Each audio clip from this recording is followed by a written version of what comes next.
Hello everyone. इस video lecture में मैं डिस्कस कर रही हूँ दृष्टि आईएएस बीपीएससी प्रारंभिक परीक्षा के मॉडल टेस्ट पेपर्स को। इस वीडियो में मैं एक मॉडल टेस्ट पेपर जो है वो डिस्कस करूंगी जिसमें कि कुल 150 प्रश्न होंगे। मॉडल टेस्ट पेपर 1 मैं इसमें डिस्कस करने वाली हूँ और इसी तरह से मैं कुल 15 मॉडल टेस्ट पेपर जो है वो मेरे इस चैनल पर डिस्कस करूँगी। तो आप अपनी बीपीएससी की तैयारी के लिए मेरे इस चैनल से जुड़ सकते हैं और मेरे चैनल को सब्सक्राइब ज़रूर करें, बेल आइकन को प्रेस कर लें ताकि जब भी कोई नया लेक्चर आए तो आपको उसकी नोटिफिकेशंस जो है वो प्राप्त हो सके। मेरे इस चैनल पर घटना चक्र की भी सीरीज़ चल रही है और भी करंट अफेयर्स की जो है सीरीज़ चल रही है और स्पीडी करंट अफेयर्स वार्षिकांक 2023 जो लेटेस्ट है उसकी भी सीरीज़ चल रही है जिसमें कि मैं स्पीडी में 100 क्वेश्चंस डेली करवा रही हूँ।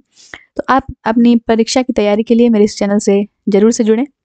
चलिए मॉडल टेस्ट पेपर 1 हम लोग शुरू करते हैं। मॉडल टेस्ट पेपर 1 का पहला जो प्रश्न है वो है, ऋग्वेद में विहार को संदर्भित करने के लिए प्रयुक्त शब्द था व्रात्य, विहार, कीकट या मरहिया। इसका सही उत्तर है option number C, Kikat. Rigveda में बिहार को कीकट और इस क्षेत्र के लोगों को व्रात्य के रूप में संदर्भित किया गया है, इसलिए जो विकल्प सी है कीकट ये सही है। और ऐसा माना जाता है कि व्रात्य जो है वो मगधों के पूर्वज थे और प्राप्त साक्ष्यों के अनुसार वैदिक ग्रंथों में मगध राज्य की उपस्थिति 600 ईसा पूर्व से पहले दर्ज की गई थी। अब हम लोग आते हैं प्रश्न संख्या 2 पर। प्रश्न संख्या 2 है कि निम्नलिखित में से किस प्राचीन शासक ने एक राट की जो है वो उपाधि धारण की थी? बिंदुसार, अशोक, महापद्मनंद या शिशुनाग या उपर्युक्त में से कोई नहीं या उपर्युक्त में से एक से अधिक। इसका सही उत्तर है Mahapadmananda, option number C. Mahapadmananda 344 से 321 ईसा पूर्व नंद राजवंश का एक शक्तिशाली शासक था। उसने उत्तर भारत में क्षत्रिय राजवंशों को पूर्ण रूप से समाप्त किया और एक राट की उपाधि जो है वो धारण की, इसलिए सी विकल्प जो है वो सही है। और उसने शिशुनाग वंश के अंतिम शासक महानंदिन, जिसको कि हम लोग नंदीवर्धन के नाम से भी जानते हैं, कि हत्या करने के बाद जो है वो नंद वंश की स्थापना हुई। पुराणों में महापद्म द्वारा की गई व्यापक विजय का वर्णन किया गया है। उसे पुराणों में महापद्म या महापद्मपति, अनंत यजमान या अपार धन का प्रभुत्व हासिल करने वाला के रूप में वर्णित किया गया है। महाबोधि वंशा में महापद्मनंदा को उग्र सेना के रूप में संदर्भित किया है।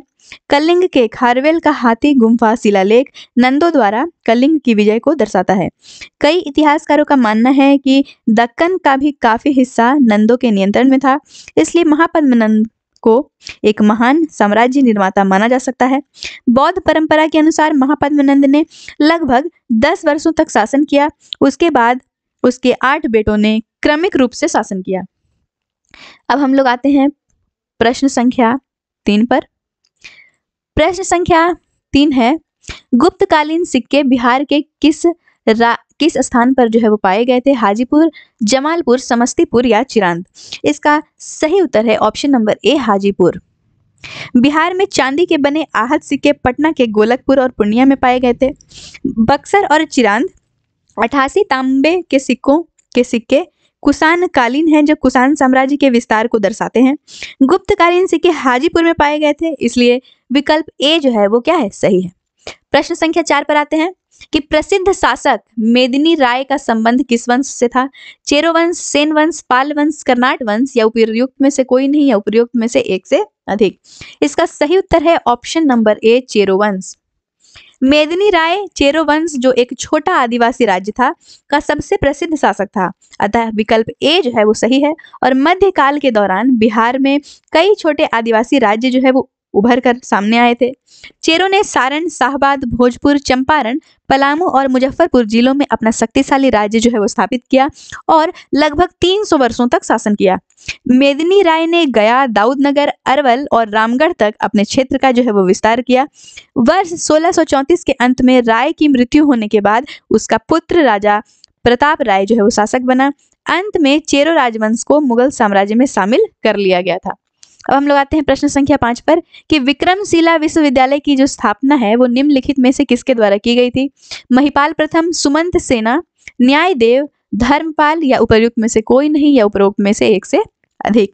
इसका सही उत्तर है option number D, Dharmapal. Vikramshila विश्वविद्यालय की जो स्थापना है वो धर्मपाल के द्वारा की गई थी। इसलिए जो विकल्प डी है वो सही है। वह एक बौद्ध था और उसने विश्वविद्यालय के रखरखाव के लिए भूमि दान किया। धर्मपाल ने नालंदा विश्वविद्यालय के रखरखाव के लिए 200 गांव भी दिए। अन्य पाल शासकों ने भी विक्रमशिला विश्वविद्यालय के संरक्षण को एक नए संप्रदाय के महत्वपूर्ण और अनन्य केंद्र के रूप में जारी रखा। पाल 750 से 1150 ईस्वी बौद्ध धर्म के महायान और तांत्रिक विद्यालयों के अनुयायी थे। विक्रमशिला ने बहुत से विद्वानों और छात्रों को आकर्षित किया और इसने जल्द ही नालंदा विश्वविद्यालय को पीछे छोड़ दिया तथा मध्ययुगीन काल के दौरान भारत में खुद को उच्च शिक्षा के प्रमुख केंद्र के रूप में जो है वो स्थापित किया। यह एक आवासीय विश्वविद्यालय था और बख्तियार खिलजी द्वारा इसे नष्ट किए जाने तक यह अग्रणी स्थान पर बना रहा। विक्रमशिला की जो इमारतें हैं वो सुनियोजित और व्यवस्थित थी। केंद्र में एक सुंदर महाबोधि मंदिर के साथ 108 मंदिर और 6 महाविद्यालय भवन कमल की पंखुड़ियों की तरह जो है वो फैले हुए थे। अब हम लोग आते हैं अगले प्रश्न पर। अगला प्रश्न संख्या 6। बिहार पर पहला मुस्लिम आक्रमणकारी निम्नलिखित में से कौन था? बलबन कुतुबुद्दीन ऐबक, बख्तियार खिलजी, गजनी का महमूद या उपरोक्त में से कोई नहीं या उपरोक्त में से एक से अधिक। इसका सही उत्तर है option number C, Bakhtiyar Khilji. 11वीं शताब्दी ईस्वी से मगध बिहार पर मध्य पूर्व के इस्लामी आक्रमणकारियों का हमला जो है वो शुरू हो गया था। मुहम्मद बख्तियार खिलजी बिहार पर आक्रमण करने वाला पहला मुस्लिम आक्रमणकारी था। वह कुतुबुद्दीन ऐबक का सेनापति था, इसलिए जो विकल्प सी है बख्तियार खिलजी वो सही है। उसने 1203 ईस्वी में बिहार पर कब्जा कर लिया था और उसी वर्ष उसने बंगाल पर हमला बोला। उसने सेन राजा लक्ष्मण सेन पर विजय प्राप्त की और लखनौती को अपनी राजधानी बनाया। मगध में बौद्ध धर्म का उद्भव अंततः बख्तियार खिलजी के अधीन इस्लामिक आक्रमण से पराभव का शिकार हुआ। उसने सेन राज्य की सेनाओं द्वारा दुर्गीकृत मठों को जो है वो नष्ट कर दिया और इस दौरान कई विहारों एवं नालंदा तथा विक्रमशिला जैसे प्रसिद्ध विश्वविद्यालयों को नष्ट कर दिया। कहा जाता है कि नालंदा में उसने बड़ी संख्या में बौद्ध भिक्षुओं को न केवल फांसी से लटका दिया बल्कि कई के सर कलम कर दिए और कईयों को जिंदा जला दिया। उसने उदंतपुरी विश्वविद्यालय को भी नष्ट कर दिया। अब हम लोग आते हैं प्रश्न संख्या 7 पर। नर्तकी की प्रसिद्ध कांस्य मूर्ति मिली थी हड़प्पा में, कालीबंगन में, चनहुदड़ो में, मोहनजोदड़ो में या उपरोक्त में से कोई नहीं या उपरोक्त में से एक से अधिक। इसका सही उत्तर है ऑप्शन नंबर डी, मोहनजोदड़ो में। सिंधु घाटी सभ्यता लगभग 2500 ईसा पूर्व दक्षिण एशिया के पश्चिमी भाग में समकालीन पाकिस्तान और पश्चिमी भारत में जो है वो विकसित हुई। यह मिस्र, मेसोपोटामिया, भारत और चीन की 4 प्राचीन शहरी सभ्यताओं में सबसे बड़ा स्थल था। सिंधु घाटी स्थल मोहनजोदड़ो, जिसका सिंधी भाषा में अर्थ है मुर्दों का टीला, माउंड ऑफ डेड की खुदाई वर्ष 1922 में आर.डी. बनर्जी द्वारा की गई थी। यह स्थल पाकिस्तान के पंजाब प्रांत के लरकाना जिले में सिंधु नदी के तट पर स्थित है। इस स्थल से निम्नलिखित महत्वपूर्ण साक्ष्य अवशेष जो है वो प्राप्त हुए हैं। महास्नानाघर, अन्नगृह, नर्तकी की कांस्य मूर्ति, पशुपति महादेव की मुहर, दाढ़ी वाले आदमी की प्रतिमा और बुना हुआ कपास का एक टुकड़ा। इसलिए जो विकल्प डी है मोहनजोदड़ो यह सही है। अब आते हैं हम लोग प्रश्न संख्या 8 पर। प्राचीन भारत की प्रसिद्ध रचना मृच्छकटिकम किसके द्वारा रचित है? कल्हन, शूद्रक, कालिदास, भारवी या उपरोक्त में से कोई नहीं या उपरोक्त में से एक से अधिक। इसका सही उत्तर है शूद्रक। प्राचीन भारत की प्रसिद्ध रचना मृच्छकटिकम शूद्रक द्वारा रचित एक संस्कृत ग्रंथ है जिसमें 10 अंक भाग जो है वो शामिल है। इसलिए जो विकल्प बी है शूद्रक वो सही है। मृच्छकटिकम का शाब्दिक अर्थ है मिट्टी की गाड़ी। इस कृत में गणिका की पुत्री के साथ एक धनी व्यापारी के प्रेम प्रसंग का जो है वो उल्लेख किया गया है। यह पुस्तक गुप्त काल के दौरान हुए महत्वपूर्ण परिवर्तनों को इंगित करती है तथा उज्जैनी के शूद्र अधिकारियों के संबंध में कुछ आवश्यक जानकारी भी प्रदान करती है। अब हम लोग आते हैं अगले प्रश्न पर। प्रश्न संख्या 9। कुम्हार के चाक का आविष्कार निम्नलिखित में से किस काल में हुआ? पुरापाषाण काल, मध्यपाषाण काल, नवपाषाण काल या ताम्रपाषाण काल या उपरोक्त में से कोई नहीं या उपरोक्त में से एक से अधिक। इसका सही उत्तर है नवपाषाण काल। कुम्हार के चाक का आविष्कार नवपाषाण काल में हुआ। जिसे मानव की तकनीकी प्रगति का एक अत्यंत महत्वपूर्ण आविष्कार जो है वो माना जाता है। इसलिए विकल्प सी नवपाषाण काल जो है वो सही है। इस आविष्कार के कारण कुम्हार के चाक पर मृद भांडों, मिट्टी के बर्तनों का बनना जो है वो संभव हुआ, जो इससे पूर्व हाथों से बनाए जाते थे। चाक के प्रचलन के साथ मृद भांडों की सतह पर चित्रकारी भी जो है वो संभव हुई। अब हम लोग आते हैं प्रश्न संख्या 10 पर कि आयुर्वेद की सबसे पहला दर्ज संहिता जो है वो कौन सी है? तैत्तिरीय संहिता, चरक संहिता, सुश्रुत संहिता या मैत्रायणी संहिता? या उपरोक्त में से कोई नहीं या उपरोक्त में से एक से अधिक? इसका सही उत्तर है ऑप्शन नंबर बी, चरक संहिता। आयुर्वेद की सबसे पहली दर्ज संहिता चरक संहिता है। चरक संहिता कार्य चिकित्सा से संबंधित है। आयुर्वेद की उत्पत्ति वैदिक युग में हुई, इसलिए जो विकल्प बी है चरक संहिता वो सही है। अब हम लोग आते हैं प्रश्न संख्या 11 पर कि मीनाक्षी सुंदरेश्वर मंदिर का निर्माण करवाया था। किसने करवाया था? चोलों ने, राष्ट्रकूटों ने, चेरों ने या पांड्यों ने? या उपरोक्त में से कोई नहीं या उपर्युक्त में से एक से अधिक? इसका सही उत्तर है ऑप्शन नंबर डी, पांड्यों ने। मदुरई स्थित मीनाक्षी सुंदरेश्वर मंदिर का निर्माण पांड्य शासक कुलशेखर 1190 से 1216 ईस्वी ने करवाया था। अतः विकल्प डी जो है वो सही है। यह मंदिर भगवान शिव की पत्नी देवी मीनाक्षी को समर्पित है। कुलशेखर द्वारा सुंदरेश्वर मंदिर के प्रवेश द्वार पर बनवाया गया 3 मंजिला गोपुरा का मुख्य भाग और देवी मीनाक्षी देवी मंदिर का केंद्रीय भाग इसके मूल भाग के शेष बचे कुछ अवशेषों में से एक है, जो आज भी विद्यमान है। अब आते हैं प्रश्न संख्या 12 पर कि भारत के निम्नलिखित में से किन राज्यों में नागार्जुन गुहा लेख जो है वो पाए गए हैं? इसका सही उत्तर है बिहार। नागार्जुन पहाड़ियों में उत्कीर्ण नागार्जुन गुहा लेख बिहार के जहानाबाद जिले में पाए गए हैं, इसलिए विकल्प बी बिहार जो है वो सही उत्तर है। यह अभिलेख सम्राट अशोक के पौत्र राजा दशरथ से संबंधित है। यह प्राकृत भाषा और ब्राह्मी लिपि में उत्कीर्ण है। अभिलेख के अनुसार राजा दशरथ ने 3 गुफाएं वापिका, गोपिका और वदिथिका आजीविक भिक्षुओं को दान में दी थी, ताकि भिक्षु वर्षा काल के दौरान जो है वहां निवास कर सकें। इसलिए इस प्रश्न का जो सही उत्तर है वो है ऑप्शन नंबर बी, बिहार। अब हम लोग आते हैं प्रश्न संख्या 13 पर। प्रश्न संख्या 13 है, तृतीय बौद्ध संहिता कहाँ आयोजित की गई थी? पाटलिपुत्र, राजगृह, वैशाली, कुंडलवन या उपरोक्त में से कोई नहीं या उपरोक्त में से एक से अधिक? इसका सही उत्तर है ऑप्शन नंबर ए, पाटलिपुत्र। 4 बौद्ध संगीतियों का जो है वो आयोजन किया गया था। इन्हें बौद्ध धर्म के इतिहास में 4 मील का पत्थर माना जाता है। इन संगीतियों का आयोजन बौद्ध धर्म में उस अवधि के दौरान संबंधित मुद्दों को संबंधित करने के लिए किया गया था। इन्हें निम्नलिखित रूप से मैं बता देती हूँ कि कैसे जो है वो उल्लिखित किया गया है। प्रथम बौद्ध संगीति जो है वो 486 ईसा पूर्व में हुआ। उस समय शासक था अजातशत्रु राजवंश। अजातशत्रु का जो है वो हर्यक वंश था और जिस स्थान पर हुआ उसका नाम है सप्तपर्णी गुफा, जिसे और राजगृह अध्यक्षता जो है वो काश्यप के द्वारा की गई थी। और परिणाम क्या क्या मिला? तो विनय पिटक उपालि और सुत पिटक आनंद। द्वितीय बौद्ध संगति जो है वो हुआ 386 ईसा पूर्व में। शासक जो है वो कालाशोक था, राजवंश है शिशुनाग वंश। स्थान जो है यह वैशाली और अध्यक्षता जो है वो साब कमीर ने की।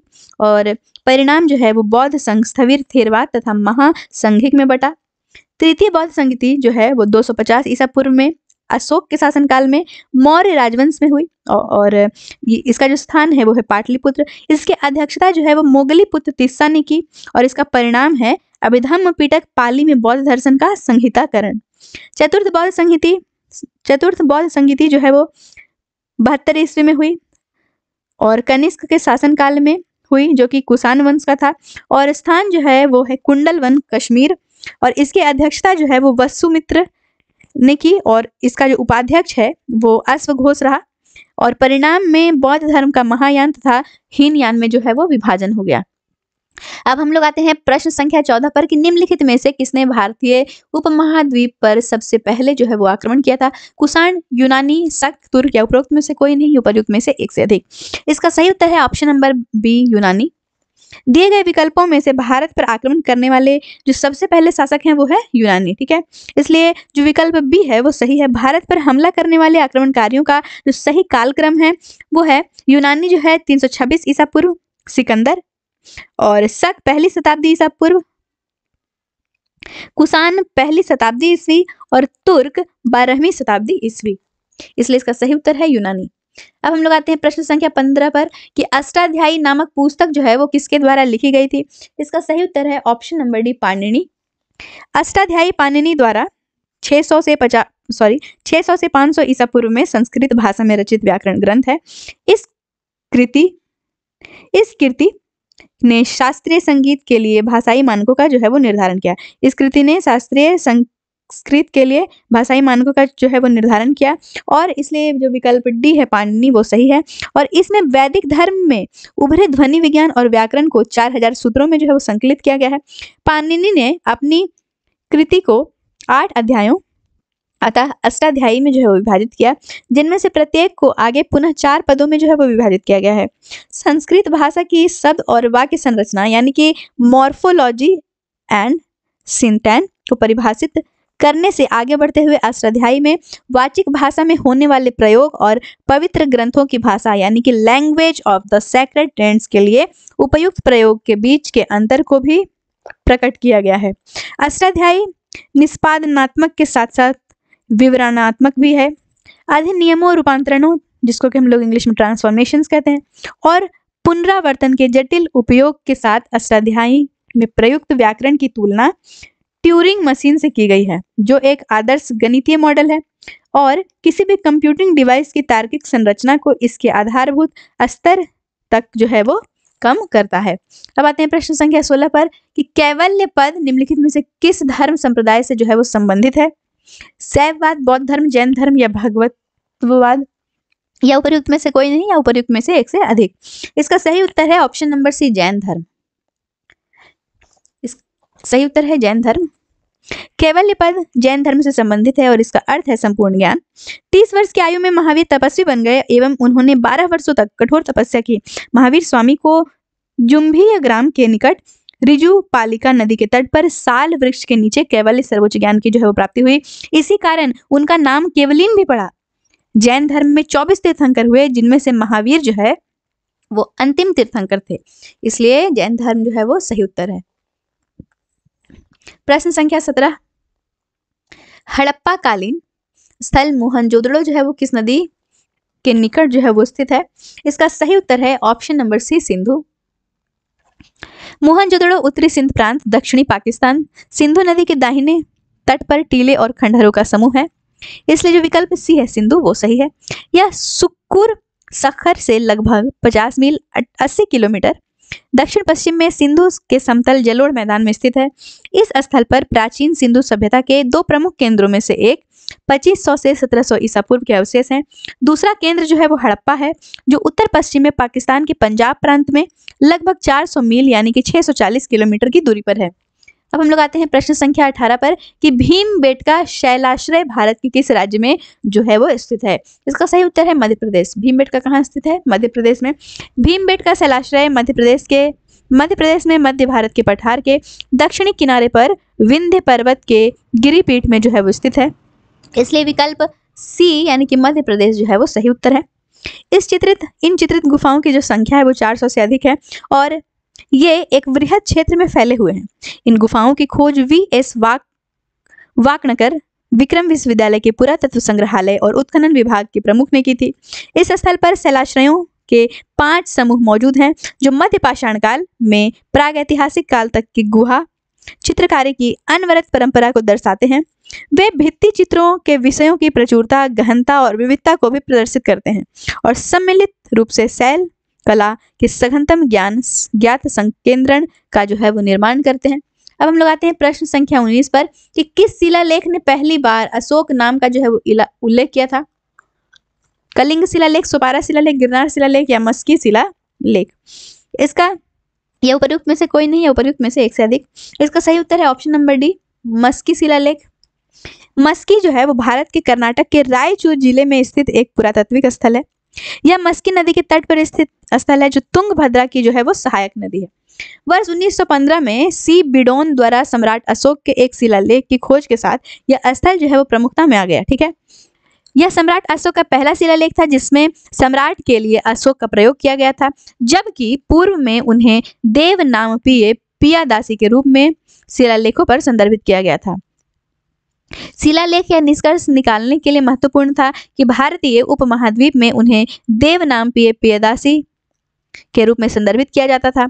यह शिलालेख दुर्गादा गुड्डा के एक रॉक फेस पर अंकित है, जो कि साइट में मौजूद गणेश आउट क्रॉप में से एक है, इसलिए इसका सही उत्तर है मस्की शिलालेख, ऑप्शन नंबर डी। प्रश्न संख्या 20 पर आते हैं कि अग्नि के सर्वप्रथम उपयोग के प्रमाण जो है वो प्राप्त हुए हैं। इसका सही उत्तर है ऑप्शन नंबर सी, नवपाषाण युग से। अग्नि के सर्वप्रथम उपयोग नवपाषाण युग से मिलते हैं, अतः विकल्प सी जो है वो सही है। नवपाषाण युग पद का तात्पर्य पाषाण युग के अंतिम चरण से है। पाषाण युग को 3 भागों पूरा पाषाण युग, मध्य पाषाण युग और नवपाषाण युग के युग में जो है वो विभाजित किया गया है। नवपाषाण युग के अन्य महत्वपूर्ण विशेषताएं क्या क्या हैं वो भी मैं आपको बता दूं। पहला कि कृषि की शुरुआत इसी नवपाषाण युग से हुई। खाना बदोश से व्यवस्थित जीवन की शुरुआत भी इसी से हुई। पहिए का आविष्कार भी नवपाषाण युग में हुआ। मिट्टी के बर्तनों का उपयोग भी जो है वो नवपाषाण युग से प्रारंभ हुआ। और पहली बार मृतक का इच्छानुरूप जो है वो संस्कार कब से शुरू हुआ? तो नवपाषाण युग से शुरू हुआ। अब हम लोग आते हैं प्रश्न संख्या 21 पर कि जैन धर्म में यह माना जाता है कि जगत सार्वभौमिक द्वारा सृजित और चलायमान है। जैन धर्म में यह माना जाता है कि जगत सार्वभौमिक द्वारा सृजित और चलायमान है। नियम, चेतना, सत्य, आशा या उपरोक्त में से कोई नहीं या उपरोक्त में से एक से अधिक। इसका सही उत्तर है ऑप्शन नंबर ए, नियम। जैन दर्शन प्राचीनतम भारतीय दर्शन है जो शरीर पदार्थ को आत्मा यानी कि चेतना से पूर्णतः जो है वो अलग करता है। यह पदार्थवाद, ब्रह्मांड विज्ञान, ज्ञान मीमांसा जिसको कि हम लोग इंग्लिश में एपिस्टेमोलॉजी कहते हैं, और जीववाद का जो है वो प्रतिपादन करता है। यह सत्व और अस्तित्व के औचित्य, ब्रह्मांड और उसके घटकों की प्रकृति, शरीर के साथ आत्मा के बंधन की प्रकृति और मुक्ति मोक्ष प्राप्त करने के साधनों की जो है वो व्याख्या करने का प्रयास करता है। इसलिए ऑप्शन नंबर ए जो है नियम वो सही है। जैन दर्शन के अनुसार जो है जगत सार्वभौमिक नियमों द्वारा जो है वो सृजित और चलायमान होता है। यानी कि जगत सार्वभौमिक ब्लैंक द्वारा सृजित और चलायमान है, तो जगत सार्वभौमिक नियमों द्वारा सृजित और चलायमान है। अब हम लोग आते हैं प्रश्न संख्या 22 पर कि भारत में शतरंज के खेल की जो उत्पत्ति है वो हुई मौर्य काल के दौरान, गुप्त काल के दौरान, चोल काल के दौरान या संगम काल के दौरान, या उपरोक्त में से कोई नहीं या उपरोक्त में से एक से अधिक। इसका सही उत्तर है ऑप्शन नंबर बी, गुप्त काल के दौरान। भारत में गुप्त काल के दौरान शतरंज का खेल जो है वो शुरू हुआ। उस समय इस खेल को चतुरंग के नाम से जाना जाता था। उस समय इस खेल को किस नाम से जाना जाता था? तो चतुरंग के नाम से जाना जाता था। और शुरुआत में शतरंज को जो है वो अष्टपद कहा जाता था। प्राचीन भारत की यात्रा करने वाले फारसी व्यक्तियों ने इस खेल को देखा और इसे शतरंज का नाम दिया। इसके अलावा सिंधु घाटी सभ्यता के पुरातात्विक स्थलों में शतरंज के समान बोर्ड प्राप्त हुआ जो इस खेल का प्रमाण है। इसलिए इसका सही उत्तर है ऑप्शन नंबर बी, गुप्त काल के दौरान। अब हम लोग आते हैं प्रश्न संख्या 23 पर कि सिकंदर ने भारत पर आक्रमण किया 222 ईसा पूर्व, 326 ईसा पूर्व, 426 ईसा पूर्व या 526 ईसा पूर्व। इसका सही उत्तर है ऑप्शन नंबर बी, 326 ईसा पूर्व। सिकंदर महान, जिसे अलेक्जेंडर तृतीय या मैसिडोनिया के अलेक्जेंडर के रूप में भी जाना जाता है, इसका जन्म 356 ईसा पूर्व में मैसिडोनिया की राजधानी पेला में हुआ था। वह मैसिडोनिया 336 से 323 ईसा पूर्व का शासक था जिसने फारसी साम्राज्य को पराजित किया। उसने अपने शासनकाल का अधिकांश समय एशिया और उत्तर पूर्व अफ्रीका में सैन्य गतिविधियों में व्यतीत किया और 30 वर्ष की आयु में उसने प्राचीन विश्व के सबसे बड़े साम्राज्यों में से एक की जो है वो स्थापना की, जिसका विस्तार ग्रीस, यूनान से पश्चिमोत्तर भारत तक था। 326 ईसा पूर्व में सिकंदर ने भारत पर आक्रमण किया। उस समय वह सिंधु नदी को पार करने के बाद तक्षशिला की ओर बढ़ा, अतः विकल्प बी जो है वो सही है। इसके बाद उसने झेलम और चिनाब नदियों के बीच राज्य के शासक पोरस को जो है वो चुनौती दी। हाइडेस्पीज के युद्ध में सिकंदर ने भारतीयों को जो है वो परास्त कर दिया था। सिकंदर ने पोरस को कैद कर लिया तथा अन्य स्थानीय शासकों जिन्हें उसने पराजित किया था की तरह ही उसे भी अपने क्षेत्र पर शासन करने की अनुमति दी। सिकंदर भारत में 19 महीने 326 से 325 ईसा पूर्व तक रहा और यह समय उसने युद्ध करने में बिताया। 325 ईसा पूर्व में सिकंदर और उसकी सेना पश्चिम की ओर वापस लौट गई और 323 ईसा पूर्व बेबीलोन में जो है उसकी मृत्यु हो गई। सिकंदर की मृत्यु कहाँ हुई? तो बेबीलोन में उसकी जो है वो मृत्यु हो गई। कब? तो 323 ईसा पूर्व में बेबीलोन में जो है उसकी मृत्यु हो गई। अब हम लोग आते हैं प्रश्न संख्या 24 पर कि निम्नलिखित में से किसके शासनकाल के दौरान ह्वेन सांग जो है वो भारत आया था? अशोक, पुष्यमित्र शुंग, स्कंदगुप्त या हर्षवर्धन? इसका सही उत्तर है ऑप्शन नंबर डी, हर्षवर्धन। ह्वेन सांग या युआन त्सांग जो है, ह्वेन सांग को युआन त्सांग के नाम से भी जाना जाता है। यह एक चीनी बौद्ध यात्री था जो चीन के आरंभिक तांग काल से संबंधित था। वह 629 ईस्वी में वर्धन वंश के शासक हर्षवर्धन के शासनकाल में भारत आया था और लगभग 13 से 14 वर्ष 629 से 645 ईस्वी तक भारत में निवास किया। इसलिए विकल्प डी जो है वो सही है। और ह्वेन सांग मध्य एशियाई मार्ग से होकर आया था और उसने उत्तर में कश्मीर से लेकर पश्चिम में सौराष्ट्र और वल्लभी तक तथा पूर्व में कामरूप से लेकर दक्षिण में मालकोटा तक की जो है वो यात्रा की थी। वह विभिन्न मठों में रहा और उस समय के विद्वानों के संपर्क में आया। उसने 2 वर्षों तक नालंदा विश्वविद्यालय में अध्ययन भी किया था। उसने सीयुकी नामक यात्रा वृत्तांत लिखा है जिसमें देश के इतिहास और संस्कृति के बारे में विस्तृत जानकारी जो है वो उपलब्ध है। उसके यात्रा वृत्तांत से विशेष रूप से हर्षवर्धन के जीवन और उसकी गतिविधियों, प्रशासन, तत्कालीन धार्मिक एवं शैक्षिक प्रणाली आदि पर भी क्या पड़ता है? प्रकाश पड़ता है। इसका सही उत्तर है ऑप्शन नंबर डी, हर्षवर्धन। अब हम लोग आते हैं अगले प्रश्न पर। प्रश्न संख्या 25, 3 सिर वाली महेश मूर्ति की विशाल प्रतिमा जो है वो किस स्थान पर अवस्थित है? एलोरा, अजंता, एलिफेंटा, कार्ले? इसका सही उत्तर है ऑप्शन नंबर सी, एलिफेंटा। अब हम लोग, इसका सही उत्तर है एलिफेंटा। इसका विश्लेषण हम लोग देखते हैं। प्राचीन कालीन कोंकण मौर्यों की द्वीप राजधानी एलिफेंटा को घारापुरी के रूप में जाना जाता है, जहां 3 सिर वाली महेश मूर्ति की जो है वो विशाल प्रतिमा है। ये 3 सिर शंकर के अलग अलग रूपों का प्रतिनिधित्व करते हैं, इसलिए विकल्प सी जो है वो सही है। एलिफेंटा की गुफाएं मुंबई महानगर के आसपास के क्षेत्र में प्रसिद्ध पर्यटक आकर्षण का जो है वो केंद्र है। एलिफेंटा द्वीप महाराष्ट्र के मुंबई में गेटवे ऑफ इंडिया से 10 किलोमीटर दूर जो है वो अवस्थित है। भगवान शिव को समर्पित इस गुफा मंदिर की 8वीं शताब्दी में राष्ट्रकूट राजाओं द्वारा जो है वो खुदाई की गई थी, जिन्होंने 757 से 973 ईस्वी के बीच इस क्षेत्र पर शासन किया था।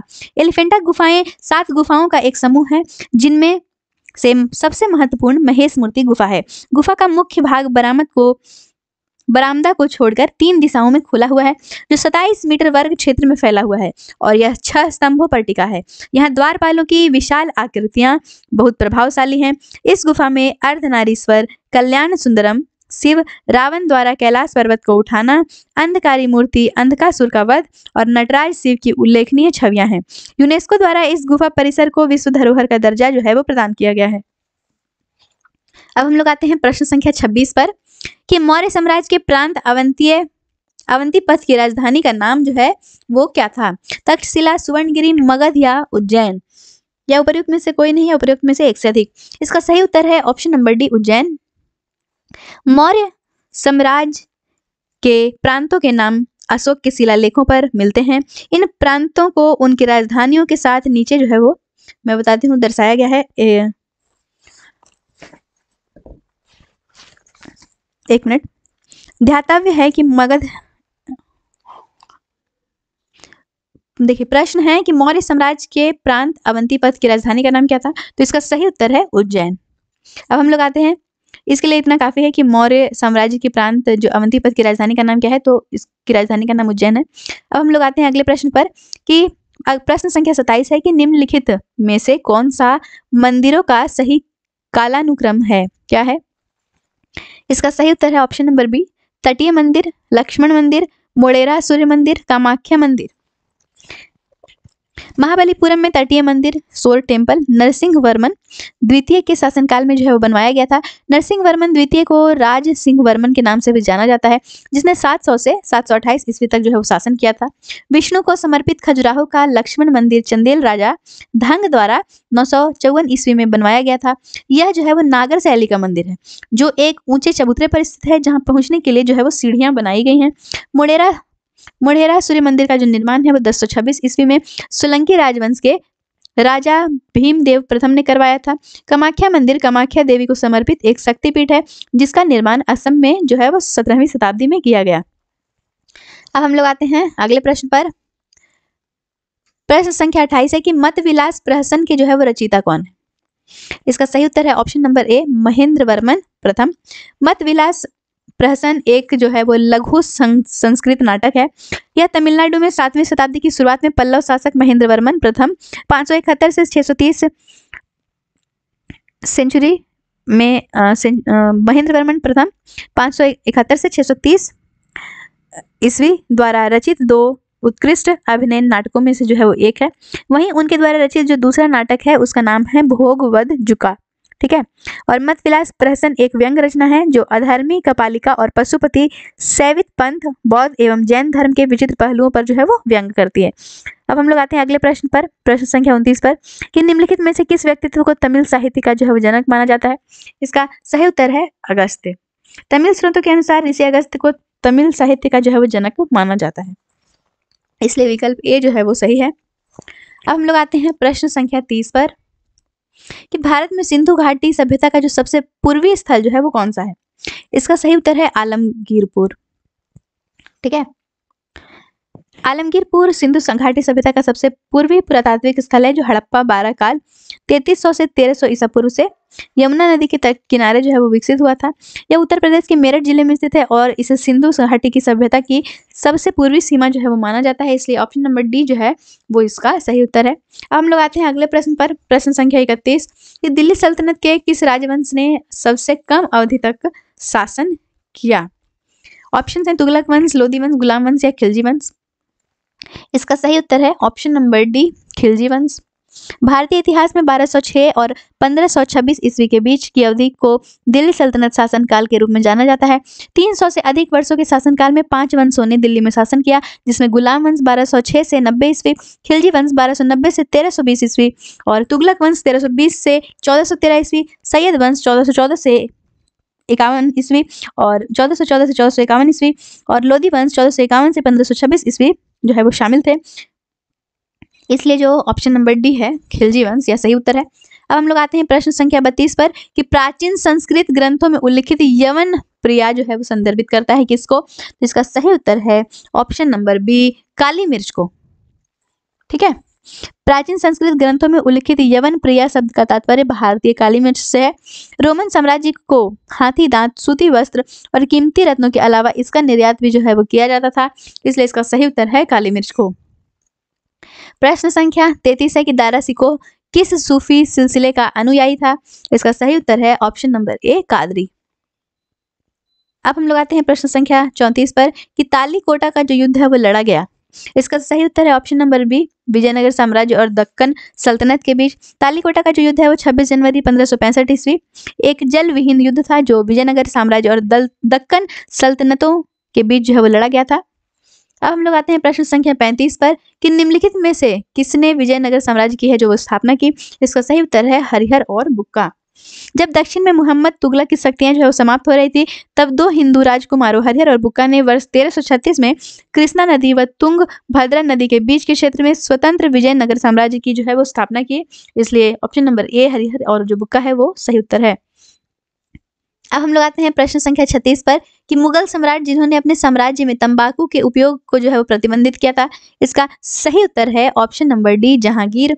तंबाकू भारत में पुर्तगालियों द्वारा जो है वो लाया गया 1605 ईस्वी में 1605 ईस्वी में और जल्द ही यह आम जन के बीच जो है वो क्या हो गया, लोकप्रिय हो गया। ठीक है। अब हम लोग आते हैं प्रश्न संख्या 37 पर कि निम्नलिखित में से कौन सा भक्ति संतों के जन्म का सही कालानुक्रम है? ठीक है। इसका सही उत्तर है ऑप्शन नंबर ए रामानुज, फिर गुरु नानक, चैतन्य, मीराबाई।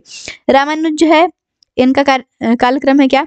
तो 1017 से 1137 ईस्वी, फिर गुरु नानक का है 1469 से 1539 ईस्वी, फिर चैतन्य का है 1486 से 1534 ईस्वी और मीराबाई का है 1498 से 1557 ईस्वी, इसलिए इसका सही उत्तर है ऑप्शन नंबर ए।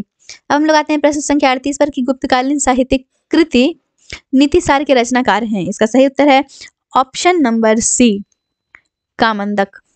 अब हम लोग आते हैं प्रश्न संख्या 39 पर कि पानीपत का तृतीय युद्ध जो है वो कब हुआ था? इसका सही उत्तर है ऑप्शन नंबर सी 1761 ईस्वी में।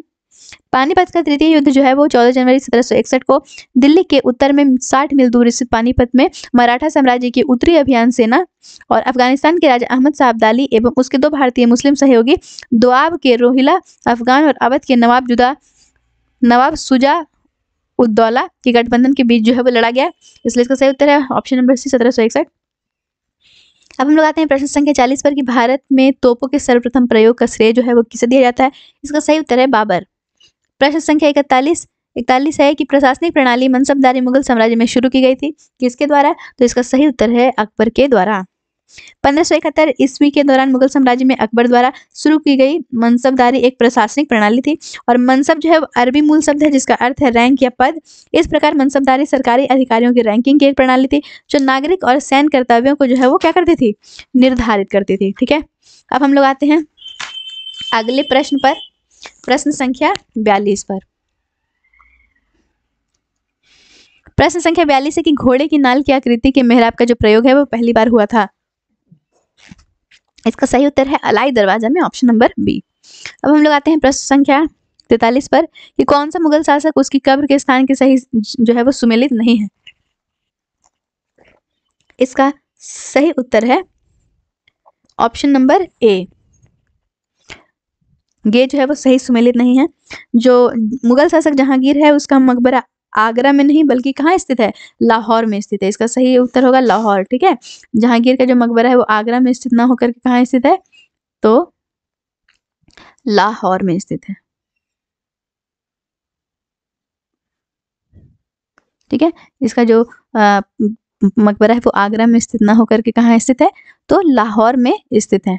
इसलिए यह जो है वो सही से सुमेलित जो है वो नहीं है। बाबर का जो मकबरा है वो काबुल में ही स्थित है, अकबर का जो मकबरा है वो सिकंदरा में स्थित है और हुमायूं का जो मकबरा है वो दिल्ली में ही स्थित है। अब हम लोग आते हैं प्रश्न संख्या 44 पर कि दिल्ली के किस सुल्तान ने दीवान ए मुस्तखराज विभाग की जो है वो स्थापना की। इसका सही उत्तर है option number C, Alauddin Khilji. प्रश्न संख्या 45 पर आते हैं कि निम्नलिखित व्यक्तियों में से किसे कव्वाली का जनक माना जाता है। ठीक है, इसका सही उत्तर है ऑप्शन नंबर सी, अमीर खुसरो को। अब हम लोग आते हैं प्रश्न संख्या 46 पर कि अष्टप्रधान नामक प्रशासनिक व्यवस्था जो है वो शुरू की गई थी। इसका सही उत्तर है ऑप्शन नंबर बी, शिवाजी के द्वारा। ठीक है, प्रश्न संख्या 47 है कि सखी ग्रंथ, अनुराग सागर और बीजक जो है वो निम्नलिखित में किसकी कृतियां हैं। इसका सही उत्तर है ऑप्शन नंबर डी, कबीर। प्रश्न संख्या 48 है मध्यकाल के दौरान निम्नलिखित में से कौन त्रिपक्षीय संघर्ष के जो है वो भागीदार नहीं थे। इसका सही उत्तर है ऑप्शन नंबर ए, चोल। प्रश्न संख्या 49 है कि बिहार में निम्नलिखित में से किस स्थान पर सबसे पहले 1857 का जो है वो विद्रोह हुआ था। इसका सही उत्तर है ऑप्शन नंबर सी, रोहिणी। प्रश्न संख्या 50 है कि निम्नलिखित में से कौन सा युग्म जो है वो सही सुमेलित नहीं है। इसका सही उत्तर क्या होगा, तो चौसा का युद्ध जो है वो 1538 ईस्वी में नहीं बल्कि 26 जून 1539 ईस्वी को हुआ था। इसलिए जो फर्स्ट ऑप्शन है ये आपका सही सुमेलित नहीं है। हल्दीघाटी का युद्ध 1576 ईस्वी में हुआ था, तालीकोटा का युद्ध 1565 ईस्वी में हुआ था, पानीपत का तीसरा युद्ध जो है वो 1761 ईस्वी में हुआ था। तो बाकी सारे जो है वो सही सुमेलित है और चौसा का युद्ध जो है वो 1538 में ना होकर के 26 जून 1539 ईस्वी में हुआ था। ठीक है, इसलिए ऑप्शन ए जो है वो सही उत्तर है। प्रश्न संख्या 51 पर आते हैं कि निम्नलिखित में से किसने गुलरुखी उपनाम का जो है वो उपयोग किया था। इसका सही उत्तर है ऑप्शन नंबर ई। ठीक है, इसका सही उत्तर है ऑप्शन नंबर ई। सिकंदर लोदी 1489 से 1517 ने जो है वो गुलरुखी उपनाम या तखल्लुस से फारसी भाषा में छंदों की जो है वो रचना की थी। इसलिए जो है वो विकल्प ई जो है वो सही है। ठीक है, क्योंकि सिकंदर लोदी का नाम ऑप्शंस में है ही नहीं, इसलिए उपयुक्त में से कोई नहीं जो है वो इसका आंसर होगा। अब हम लोग आते हैं प्रश्न संख्या 52 पर। प्रश्न संख्या 52 है कि निम्नलिखित में से किसने बिहार के मुजफ्फरपुर जिले के कोल्हुआ में एक सिंह स्तंभ का जो है वो निर्माण कराया था। इसका सही उत्तर है ऑप्शन नंबर डी, अशोक। अब हम लोग आते हैं प्रश्न संख्या 53 पर कि इन विद्रोहों, आंदोलनों, विद्रोहियों का सही कालानुक्रमिक क्रम जो है वो क्या है। देखिए, नोनिया, भूमिज, टाना भगत और लोटा है ऑप्शन में। ठीक है, नोनिया, भूमिज, टाना भगत और लोटा, और बताना है कि ये जो आंदोलनों का जो है वो सही कालानुक्रमिक क्रम जो है वो क्या है। तो इसका सही उत्तर जो है वो होगा option number D Noniya, Bhumij, Lota, फिर टाना भगत। नोनिया विद्रोह जो है वो 1770 ईस्वी से 1800 ईस्वी में हुआ है। भूमिज विद्रोह जो है वो 26 अप्रैल 1832 ईस्वी में हुआ है। लोटा विद्रोह 1856 ईस्वी में, और टाना भगत आंदोलन जो है वो 1914 ईस्वी में हुआ है। इसलिए इसका सही क्रम है नोनिया, भूमिज, लोटा, टाना भगत। ठीक है, अब हम लोग आते हैं प्रश्न संख्या 54 पर कि निम्नलिखित में से कौन सा क्षेत्र बिहार में 1857 के विद्रोह का नेतृत्व करने वाले अपने नेताओं के साथ सुमेलित जो है वो नहीं है। ठीक है, रोहतास का दिया है अमर सिंह, नवादा का नाना सिंह और हैदर अली सिंह, जगदीशपुर हेतम सिंह, छपरा अहमद अली खान। तो रोहतास का अमर सिंह जो है वो तो सही है। फिर नवादा में नाना सिंह और हैदर अली सिंह भी जो है वो सही है। जगदीशपुर में दिया है हेतम सिंह, तो ये जो है वो सही नहीं है, यहाँ कुंवर सिंह और अमर सिंह होना चाहिए था। और छपरा में दिया है अहमद अली खान, तो यहाँ पे अहमद अली खान ना होकर यहाँ होना चाहिए था मोहम्मद हुसैन खान। इसलिए इसका सही उत्तर जो है वो ई होगा, उपरोक्त में से एक से अधिक। ठीक है, अब हम लोग आते हैं प्रश्न संख्या 55 पर कि लियाकत अली ने किस स्थान पर 1857 की क्रांति का नेतृत्व किया था। इसका सही उत्तर है ऑप्शन नंबर डी, इलाहाबाद। अब है प्रश्न संख्या 56 कि निम्नलिखित में से किसे हड़प्पा कालीन मोहरों द्वारा चित्रित जो है वो नहीं किया गया है। क्या है ऑप्शंस में, देख ले पहले कि लोगों के पोशाक, आभूषण और केत विन्यास शैली, धार्मिक विश्वास, कलाकारों और मूर्तिकारों का कौशल, लिपि, या उपरोक्त में से कोई नहीं या उपरोक्त में से एक से अधिक।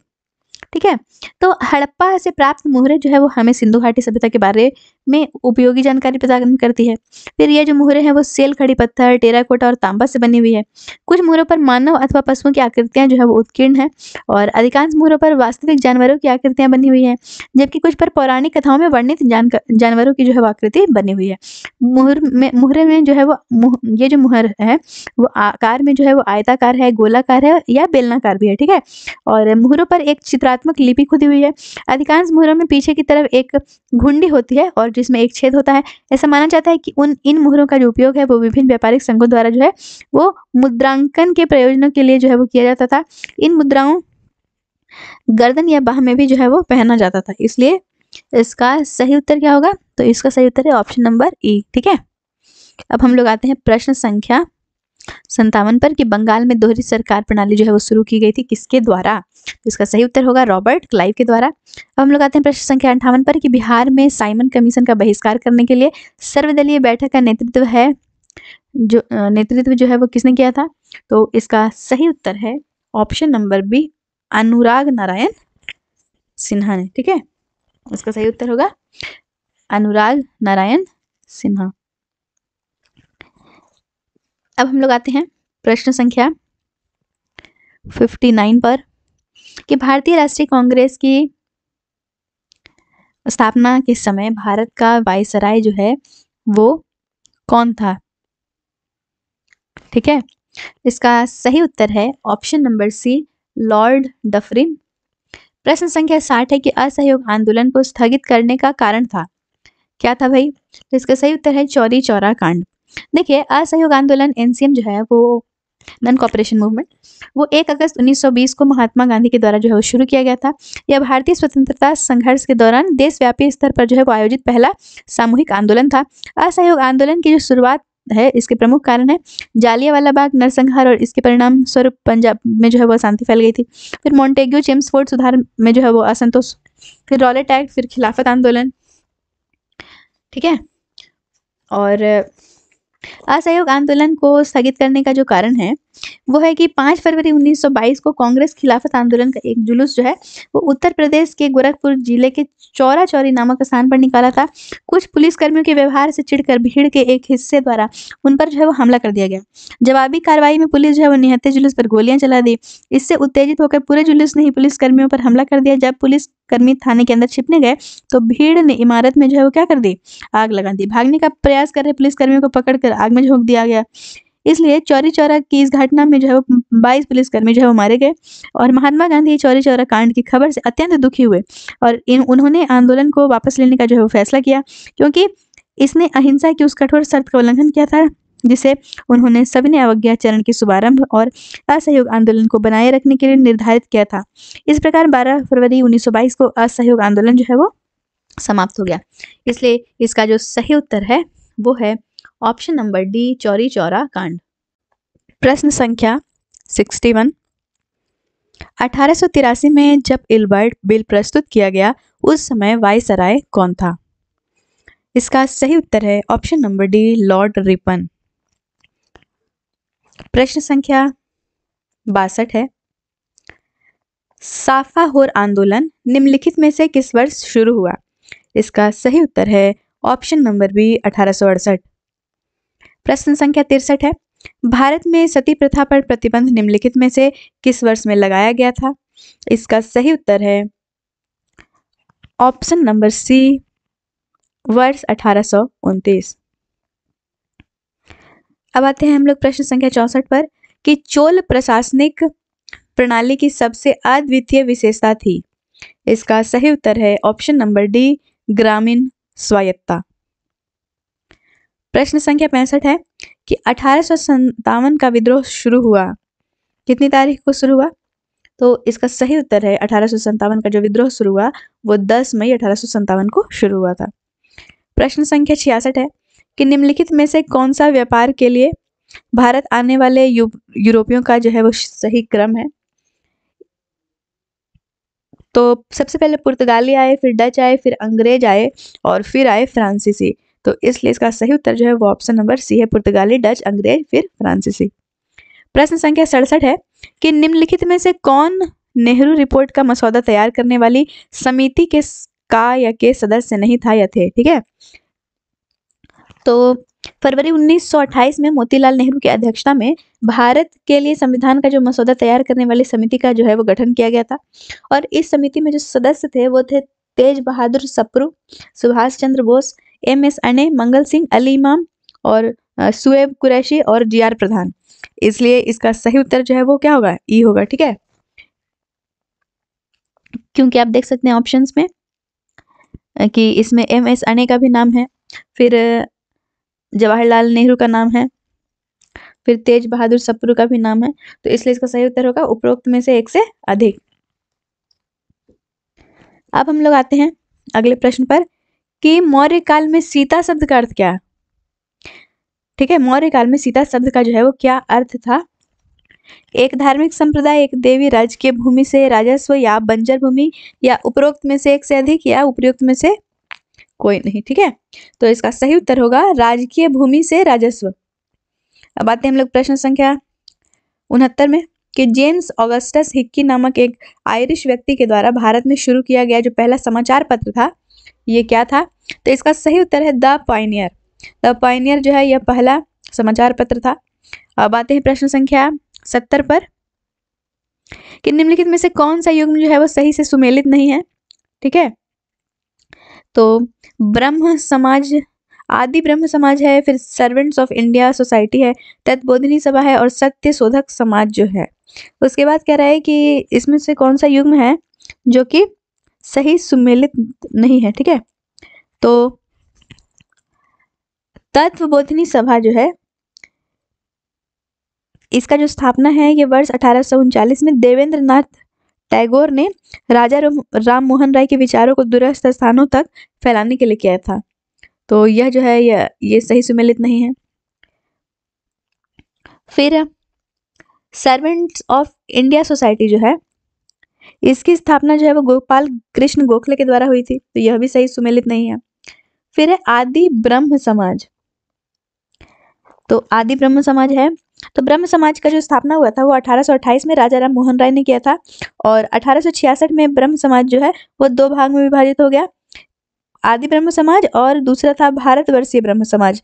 तो जो आदि ब्रह्म समाज था वो था देवेंद्र नाथ टैगोर से संबंधित, तो ये तो सही सुमेलित है। ठीक है, तो ये जो ये और ये जो है, और उसके बाद फिर है कि सत्य शोधक समाज, तो सत्य शोधक समाज की जो स्थापना है ये ज्योतिबा फूले ने की थी, तो यह भी जो है वो सही सुमेलित नहीं है। इसलिए इसका सही उत्तर क्या होगा? ऑप्शन नंबर ई, उपर्युक्त में से एक से अधिक। अब है प्रश्न कि निम्नलिखित में से किस राज्य में रामोसी कृषक जत्था का जो है वो गठन किया गया था? तो इसका सही उत्तर है ऑप्शन नंबर ए महाराष्ट्र। अब आते हैं प्रश्न संख्या 72 पर कि निम्नलिखित में से किसने राज तरंगिनी नामक जो पुस्तक है उसकी रचना की थी। तो इसका सही उत्तर है कल्हन। और भी जो सेशंस में चला रही हूँ उसमें यह प्रश्न जो है बहुत बार मैं डिस्कस कर चुकी हूँ, बहुत बार आ चुका है। फिर है कि राजा राम मोहन राय के विषय में कौन सा जो कथन है वो सही नहीं है। कौन सा कथन जो है वो सही नहीं है। तो इन्हें आधुनिक भारत के जनक और बंगाल पुनर्जागरण के जनक के रूप में भी जाना जाता था, यह सही कथन है। फिर इन्होंने मिरात उल अखबार और संवाद कौमुदी जैसे समाचार जो है पत्र वो प्रकाशित किए, यह भी सही है। फिर इन्होंने आत्मीय सभा की स्थापना की, यह भी जो है वो सही है। फिर कह रहा है कि इनकी मृत्यु हैजा से हुई, तो ये जो है वो गलत है। ठीक है, यह जो है वो गलत है। और बाकी तो ये जो है एक ऑप्शन ये है, ये गलत है। एक्चुअली उनकी मृत्यु हैजा से नहीं हुई थी, बल्कि यूनाइटेड किंगडम की यात्रा के दौरान 27 सितंबर 1833 को ब्रिस्टल के स्टापलेटोन में मेनिंजाइटिस, जिसको कि मस्तिष्क ज्वर बोला जाता है, इससे इनकी मृत्यु हुई थी। अब हम लगाते हैं प्रश्न संख्या 74 पर कि वेदों की ओर लौटो का नारा जो है वो किसने दिया था। तो इसका सही उत्तर है स्वामी दयानंद सरस्वती ने। प्रश्न संख्या 75 है कि निम्नलिखित में से किसे भारतीय पुनर्जागरण का जनक कहा जाता है। तो इसका सही उत्तर है राजा राम मोहन राय। अब हम लोग आते हैं प्रश्न संख्या 76 पर कि निम्नलिखित में से किसने महरौली लौह स्तंभ की जो है वो स्थापना की थी। इसका सही उत्तर है चंद्रगुप्त द्वितीय ने। अब हम लोग आते हैं अगले प्रश्न पर। प्रश्न है कि भारतीय राष्ट्रीय कांग्रेस के किस अधिवेशन की अध्यक्षता जो है वो महात्मा गांधी के द्वारा जो है वो की गई थी। ठीक है, तो इसका सही उत्तर है ऑप्शन नंबर बी बेलगांव अधिवेशन 1924। अब हम लोग आते हैं अगले प्रश्न पर कि निम्नलिखित नेताओं में से किसे कांग्रेस का अध्यक्ष जो है वो कभी नहीं चुना गया था। तो इसका सही उत्तर है ऑप्शन नंबर डी बाल गंगाधर तिलक को कभी जो है वो नहीं चुना गया था कांग्रेस का अध्यक्ष। उसके बाद का प्रश्न है 79 कि निम्नलिखित में से किसने भारतीय सुधार संघ की जो है वो स्थापना की थी। इसका सही उत्तर है ऑप्शन नंबर सी केशव चंद्र सेन ने। अब आते हैं प्रश्न संख्या 80 पर कि प्राचीन प्रसिद्ध व्यक्ति जीवक थे। यह जो जीवक है वो क्या थे, यह भी क्वेश्चन मैं बहुत बार डिस्कस कर चुकी हूँ कि यह जो है वो एक चिकित्सक थे। अब आते हैं अगले प्रश्न पर।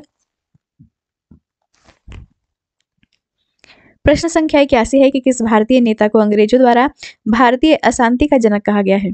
इसका सही उत्तर है ऑप्शन नंबर डी बाल गंगाधर तिलक को।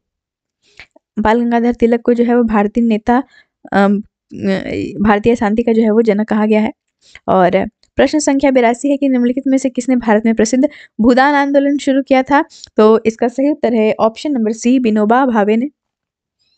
अगला प्रश्न है कि फ्रेंच ईस्ट इंडिया कंपनी का जो गठन है यह किस वर्ष किया गया था। तो इसका सही उत्तर है ऑप्शन नंबर सी वर्ष 1664 में। प्रश्न संख्या 84 है कि निम्नलिखित में से कौन सी घटना बुद्ध के जीवन से संबंधित स्थलों के साथ सही सुमेलित नहीं है। इसका सही उत्तर है ऑप्शन नंबर ई। ठीक है, अब जैसे कि जन्म जो है यह कुशीनगर में नहीं हुआ था बल्कि लुम्बिनी में हुआ था, और मृत्यु जो है वो कुशीनगर में हुआ था। तो ये जो मल्टीपल क्वेश्चन प्रथम उपदेश सारनाथ में ही हुआ था और ज्ञानोदय जो भी है वो बोधगया में हुआ था, लेकिन दो ऑप्शन ऐसे हैं जो कि क्या है सही सुमेलित नहीं है। तो इसका सही उत्तर होगा ऑप्शन नंबर ई। प्रश्न संख्या 85 पर आते हैं कि 16 अक्टूबर 1905 को कौन सी ऐतिहासिक घटना जो है वो घटित हुई थी। इसका सही उत्तर है ऑप्शन नंबर बी बंगाल विभाजन जो है वो 16 अक्टूबर 1905 ईस्वी को हुआ था। अब आते हैं हम लोग प्रश्न संख्या 86 पर कि मॉन्टेग्यू चेम्सफोर्ड का वर्ष 1917 का प्रस्ताव संबंधित था, किससे संबंधित था। तो इसका सही उत्तर है संवैधानिक सुधारों से। ऑप्शन नंबर ए संवैधानिक सुधारों से संबंधित है। उसके बाद हम लोग आते हैं प्रश्न संख्या 87 पर कि भारतीय राष्ट्रीय आंदोलन के निम्नलिखित क्रांतिकारियों में से किसने कहा था कि 1857 का विद्रोह जो है वो पहला स्वतंत्रता संग्राम था। इसका सही उत्तर है option number D Vinayak Damodar Savarkar. ठीक है, अब हम लोग आते हैं अगले प्रश्न पर। जल्दी जल्दी जो है हम लोग पूरे 150 क्वेश्चंस को है वो डिस्कस कर लेंगे। डिटेल्ड डिस्कशन से जो वीडियो है वो काफ़ी लंबा हो जा रहा था, इसलिए मैं शॉर्ट में डिस्कस कर दे रही हूँ सारे क्वेश्चंस को, क्योंकि हमें अभी सारे मॉडल पेपर्स जो है वो कवर करने हैं। और अगर आपको ऐसा लगता है कि पूरा फुल डिस्कशन हो तो आप कमेंट करके ज़रूर बताएं, तो मैं उसी तरह से डिस्कशन करूँगी। और अगर आपको इस तरह से अच्छा लग रहा है तो मैं इसी तरह से डिस्कशन करूँगी। और किस मुगल बादशाह ने अपने पौत्र को बिहार का सूबेदार बनाया था। तो इसका सही उत्तर है औरंगजेब। ठीक है, औरंगजेब जो है वो अपना पौत्र जो है उसका नाम था शाहजादा अजीम को, जो अजीम उस के नाम से भी जाना जाता था, उसको वर्ष 1702 में बिहार का जो है वो सूबेदार जो है वो नियुक्त किया था। अब हम लोग आते हैं प्रश्न संख्या 89 पर कि मार्ले मिंटो सुधार के विषय में कौन सा कथन जो है वो सही नहीं है। ठीक है, तो इसे वर्ष 1909 में प्रस्तुत किया गया था, इसका जो यह सही उत्तर है। फिर है कि जब यह बिल पारित किया गया उस समय जॉन मार्ले जो है वो भारत का गवर्नर जनरल था, तो यह गलत है। ठीक है, ये जो है वो गलत ऑप्शन है, क्योंकि मार्ले मिंटो सुधार जो है वो जॉन मार्ले जो कि भारत के सचिव थे, ठीक है, 1905 से 1910 और 1911, और मिंटो भारत के गवर्नर जनरल 1905 से 1910 थे, इसलिए जो ऑप्शन बी है ये सही है। मार्ले भारत का गवर्नर जनरल नहीं था, बल्कि क्या था, यह सचिव था, और मिंटो जो है वो थे गवर्नर जनरल। ठीक है, उसके बाद हम लोग आते हैं अगले प्रश्न पर। प्रश्न संख्या 90 है कि भारतीय स्वतंत्रता संग्राम के दौरान घटित हुई निम्नलिखित घटनाओं का जो सही कालानुक्रम है वो क्या है। तो चंपारण सत्याग्रह, देखिए असहयोग आंदोलन है, अहमदाबाद मिल हड़ताल है, फिर चंपारण सत्याग्रह और खेड़ा सत्याग्रह है। ठीक है, तो असहयोग आंदोलन जो है ये हुआ था 1920 से 1922 में, फिर अहमदाबाद मिल हड़ताल जो है ये फरवरी मार्च 1918 में हुआ था, फिर चंपारण सत्याग्रह जो है यह 1917 में हुआ था, और खेड़ा सत्याग्रह जो है वो हुआ था आपका 22 मार्च 1918। तो सबसे पहले आपका होगा चंपारण सत्याग्रह जो कि 1917 में हुआ, फिर अहमदाबाद मिल हड़ताल जो कि फरवरी मार्च 1918 में हुआ, फिर खेड़ा सत्याग्रह होगा जो 22 मार्च 1918 में हुआ, और उसके बाद होगा असहयोग आंदोलन जो कि वर्ष 1920 से 1922 ईस्वी में हुआ, इसलिए यह जो ऑप्शन है ये आपका करेक्ट है। ठीक है, अब हम लोग आते हैं अगले प्रश्न पर। फटाफट से सारे प्रश्नों को हम कर लें कि निम्नलिखित में से कौन असेंबली बम कांड में शामिल थे। तो इसका सही उत्तर है क्या होगा, रामप्रसाद बिस्मिल, अरविंदो घोष, भगत सिंह या बटुकेश्वर दत्त, या उपरोक्त में से कोई नहीं, उपरोक्त में से एक से अधिक। ठीक है, तो इसका सही उत्तर क्या होगा, तो 8 अप्रैल 1929 को भगत सिंह और बटुकेश्वर दत्त जो है वो विधानसभा के गलियारों में बम फेंका और इनकलाब जिंदाबाद के नारे लगाए थे। तो इसमें भगत सिंह भी होगा और बटुकेश्वर दत्त भी होगा, तो इसका ऑप्शन नंबर होगा ई कि उपरोक्त में से एक से अधिक जो है वो सही हो जाएगा। फिर है प्रश्न संख्या 92 कि अमुक्त माल्यद नामक महाकाव्य की जो रचना है वो किसने की थी। तो इसका सही उत्तर है ऑप्शन नंबर बी, कृष्ण देव राय ने। अब आते हैं अगले प्रश्न पर कि थियोसॉफिकल सोसाइटी की जो है स्थापना वो की गई थी। तो इसका सही उत्तर है option number D, madam Blavatsky और कर्नल आलकाट द्वारा की गई थी। अब हम लोग आते हैं अगले प्रश्न पर। आप मुझे कमेंट करके ज़रूर बताएं कि आपको यह सेशन जो है वो कैसा लग रहा है, और आगे आप लोगों जो है वो सारे मॉडल टेस्ट पेपर के डिस्कशन से ज़रूर जुड़ें। अब आते हैं हम लोग प्रश्न संख्या 94 पर कि 1857 के विद्रोह के दमन के बाद ब्रिटिश सरकार द्वारा भारतीय सेना के पुनर्गठन के लिए किस आयोग का जो है वो गठन किया गया था। इसका सही उत्तर है ऑप्शन नंबर डी, पील आयोग। अब है प्रश्न संख्या, दक्षिण अफ्रीका में अपने लंबे प्रवास के बाद महात्मा गांधी जो है वो भारत वापस आए। इसका सही उत्तर है ऑप्शन नंबर सी, 9 जनवरी 1915। प्रश्न संख्या 96 है कि निम्नलिखित में से किस सिख गुरु ने आदि ग्रंथ का जो है वो संकलन किया था। तो इसका सही उत्तर है ऑप्शन नंबर ए, गुरु अर्जुन देव। ठीक है, अब हम लोग आते हैं प्रश्न संख्या 97 पर कि निम्नलिखित में से किस नेता को गांधी जी ने अपना राजनीतिक जो है वो गुरु माना था। यह प्रश्न जो है वो बहुत ही फेमस प्रश्न है, और इसका सही उत्तर है option number C, Gopal Krishna Gokhale. प्रश्न संख्या 98 देखेंगे कि वर्नाक्यूलर प्रेस एक्ट पारित किया गया था। ठीक है, तो इसका सही उत्तर है ऑप्शन नंबर बी, वर्ष 1878। प्रश्न संख्या 99 है कि कांग्रेस पतन के लिए लड़खड़ा रही है और जब तक मैं भारत में हूँ मेरी एक सबसे बड़ी अभिलाषा इसके शांतिपूर्ण विघटन में सहयोग करना है। यह कथन जो है वो किसने कहा था। तो इसका सही उत्तर है option number D, Lord Curzon के द्वारा कहा गया है। उसके बाद है प्रश्न संख्या 100 की रॉलेट एक्ट पारित किया गया था। तो इसका सही उत्तर है option number A, sedition committee की सिफारिशों के आधार पर। ठीक है, प्रश्न संख्या 101 है कि भारतीय राष्ट्रीय कांग्रेस के पहले अधिवेशन के संबंध में निम्नलिखित कथनों में से कौन सा जो है वो सही नहीं है। यह वर्ष 1885 में बॉम्बे में आयोजित हुआ था, यह सही कथन है। फिर है ए ओ ह्यूम इसके अध्यक्ष थे, वहीं WBC बनर्जी जो है इसके महासचिव थे। तो ये कथन जो है वो गलत है, क्योंकि ए ओ ह्यूम जो है वो महासचिव थे और WC बनर्जी जो है इसके अध्यक्ष थे। ठीक है, फिर है ऑप्शन की इस अधिवेशन में कुल 82 प्रतिनिधियों ने भाग लिया था। तो 82 ने नहीं बल्कि 72 प्रतिनिधियों ने भाग लिया था, 72 जो है वो सदस्य इसमें शामिल थे। इसके बाद है कि भारतीय राष्ट्रीय कांग्रेस की स्थापना के समय जो दौरान जो है वो लॉर्ड डफरिन जो है वो भारत के वायसराय थे। तो ये ऑप्शन जो है वो सही है। तो 2 ऑप्शन जो है वो गलत है, तो इसका सही उत्तर होगा ऑप्शन नंबर ई, उपर्युक्त में से एक से अधिक। ठीक है, अब हम लोग आते हैं अगले प्रश्न पर। अगला प्रश्न है कि निम्नलिखित में से किसे भारतीय प्रेस का मुक्तिदाता कहा जाता है। तो इसका देखते हैं।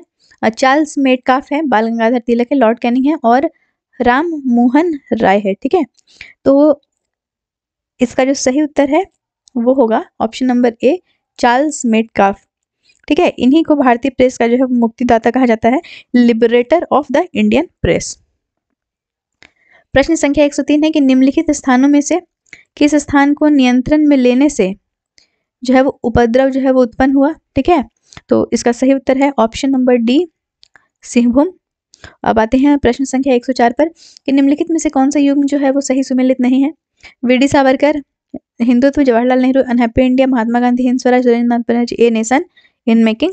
ये उपयुक्त में से कोई नहीं है, उपयुक्त में से एक से अधिक। ठीक है, तो जवाहरलाल नेहरू अनहैप्पी इंडिया जो है ये गलत ऑप्शन है, क्योंकि अनहैप्पी इंडिया जो है वो लाला लाजपत राय के द्वारा लिखी गई थी। ठीक है, अनहैप्पी इंडिया जो है वो लाला लाजपत राय के द्वारा लिखी गई थी, इसलिए ये जो ऑप्शन है ये सही सुमेलित नहीं है।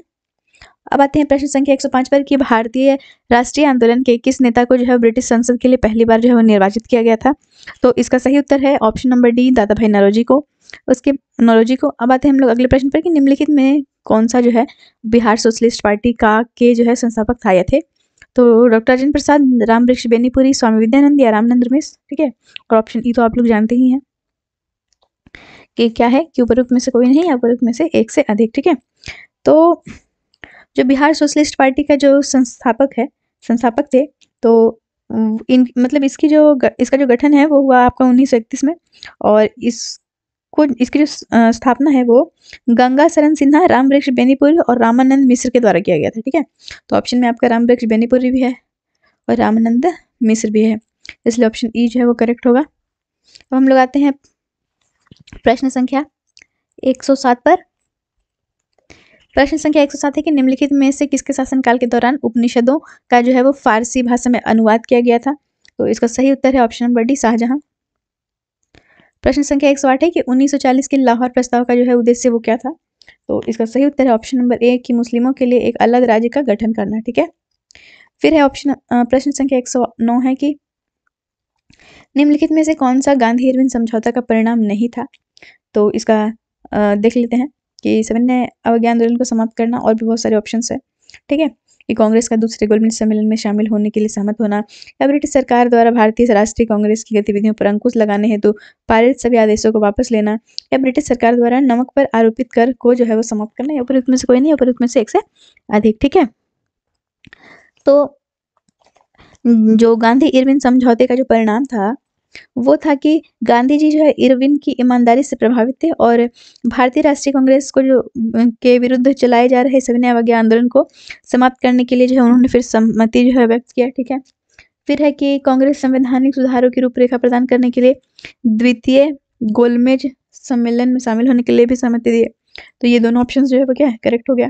ठीक है, फिर इसमें शामिल कुछ अन्य शर्तों में ब्रिटिश भारतीय राष्ट्रीय कांग्रेस की गतिविधियों पर अंकुश लगाने के सभी आदेश वापस लेना भी था। तो यह भी तीसरा ऑप्शन भी सही है। फिर है कि इरविन ने हिंसा में शामिल और सविनय अवज्ञा आंदोलन के गिरफ्तार किए भागीदारों कैदियों की रिहाई को छोड़कर अन्य अपराधों से संबंधित परीक्षणों को वापस लेने पर भी जो है वो सहमति व्यक्त की। ठीक है, तो कहने का मतलब कि इसका जो ऑप्शन होगा वो होगा ई है, जो करेक्ट है, कि उपयुक्त में से एक से अधिक। ठीक है, अब हम लोग आते हैं अगले प्रश्न पर कि सामूगढ़ का जो है वो युद्ध लड़ा गया। ठीक है, इसका सही उत्तर है ऑप्शन नंबर सी, अकबर और option number C, Dara Shikoh और औरंगजेब के बीच लड़ा गया था। फिर है प्रश्न संख्या 111 कि डायमेकस एक यूनानी राजदूत था।